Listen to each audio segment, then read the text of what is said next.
very upset about that one because it looked like you had things under control. And look at this, H3 move won this game.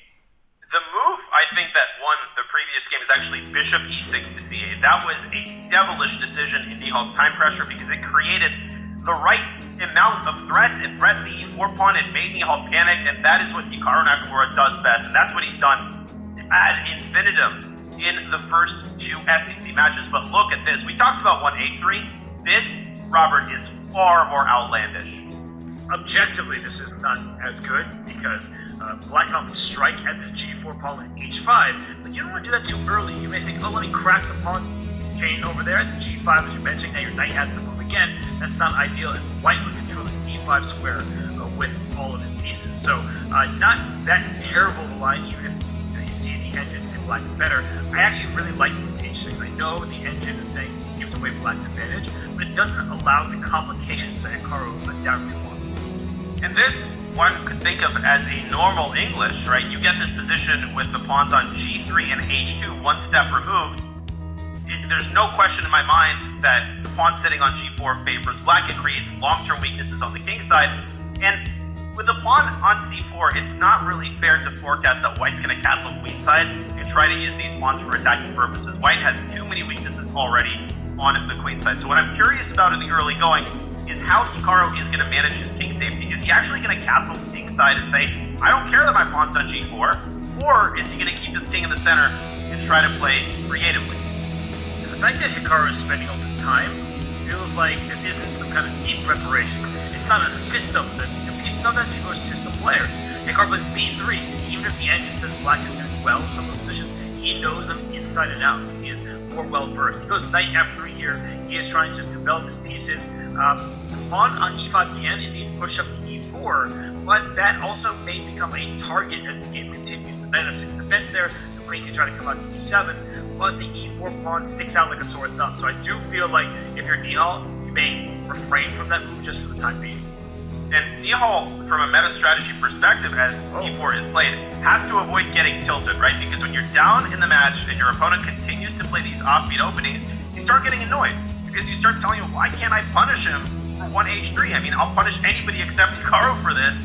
And your decisions start becoming less objective. Let's see if Nihal can avoid that here. As he pushes D5, Developer dislikes it. What do you make of it, Robert? Is he hit Bishop E4? He had a good position until he played the move D5. The reason why his position was pretty good is the E4 pawn was actually untouchable for the time being. Because if White ever traded on E4, the knight on F6 would get out of the way, and the knight on H4 would be loose. So maybe a bit of a calmer move would have been better. But Bishop takes E4 here, knight C3, you take back with a pawn on C3, and then while the knight on H4 is hanging, so is the bishop on D4. It's kind of a crazy sequence now that we've come to it, Daniel. He was getting checkmated 7 ways to Sunday, and he gets out of it. He often wins those games.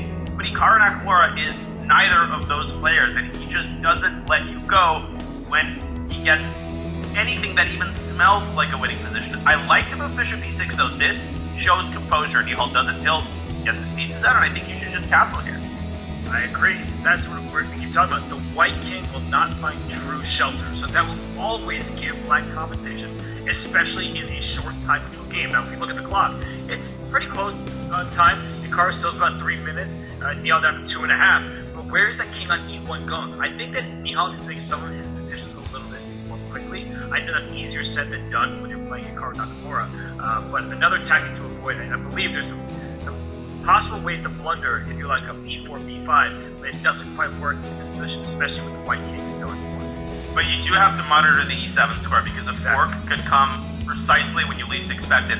I'm totally on the same page. Nihal has to move fast here, and I would have played the move Bishop A5 quickly. He goes Bishop C5, allowing D2, D4. So he's trying to provoke this move and try to overextend Hikaru, but I'm a little bit skeptical about this strategy. I am as well. D4 does tactically work out for White, but he's just trying to say, Hikaru, push pieces forward, that will leave squares vulnerable, let me attack things. But if he can establish keeping Hikaru on a D4 and E3, everything seems pretty stable. The bishop on C1 is the piece that suffers.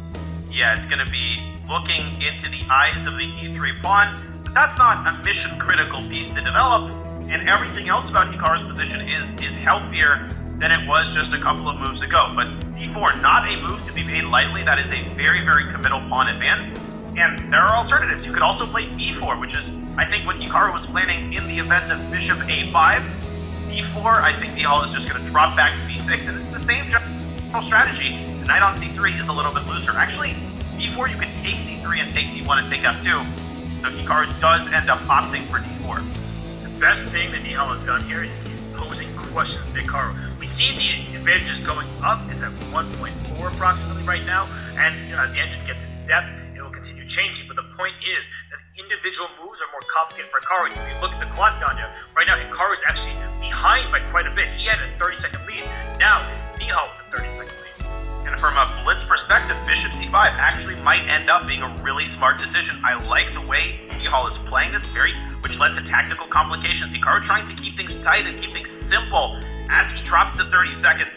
A big chance, I think, here for Nihal, if he can continue complicating the game. I still like knight c3 and knight a5.